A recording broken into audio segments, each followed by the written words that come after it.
So let's talk about one of our M&A case studies. This is where I walk you through a particular client or scenario and then hope to basically educate you not only on the process, but what you need to do if you're in a similar situation.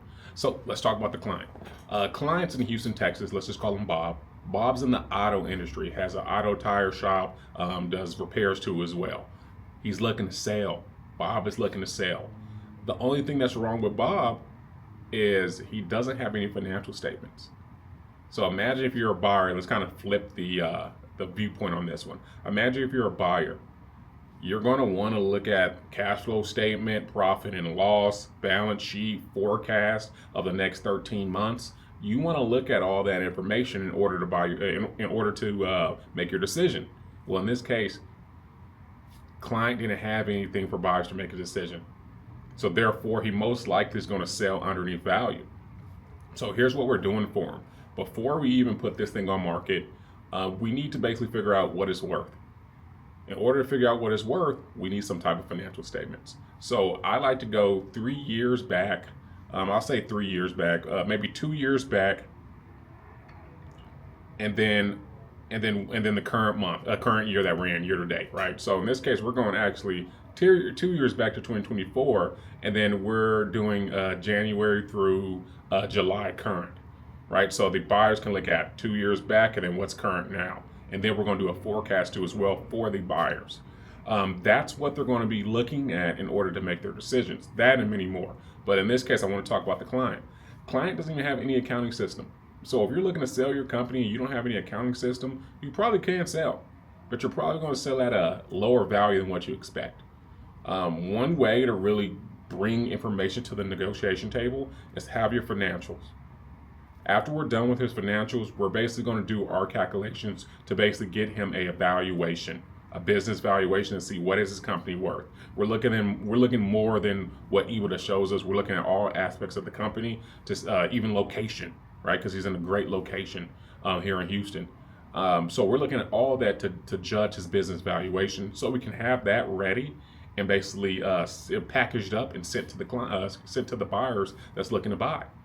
So once we do his cleanup on the financials, and then his valuation, which is the calculation that we use to see the value of the company, the asking price, we're going to basically do a quality of earnings report.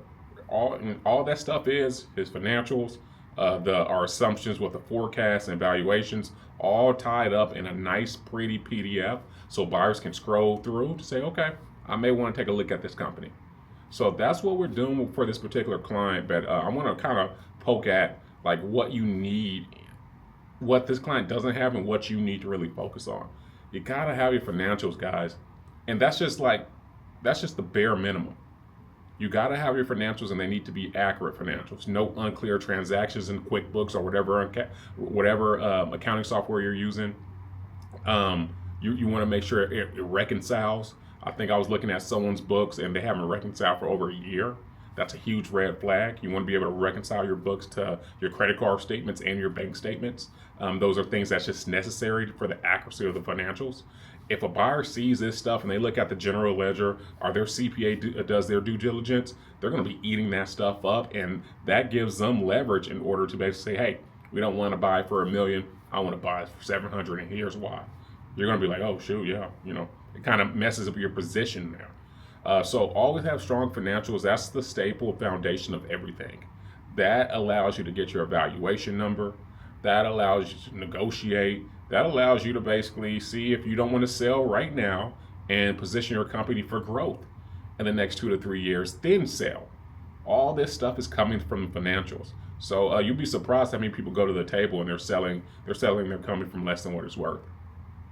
So, these are things that just are mandatory for when you're going to sell your company. So just wanted to quickly just kind of go through that case scenario. We have plenty of clients that are like this where they want to sell, or maybe they're interested in selling, and they just don't, they don't have everything in order to basically get the maximum value of their company. So yeah, once again, my name is Christian. I'm an author, CFO, and a CPA of many businesses. This was just our M&A case studies where I take you through what we're currently doing for clients now and some of the red flags I'm seeing, just so you can kind of see where you stand. And hey, you may even need to reach out to us for a call. Thank you.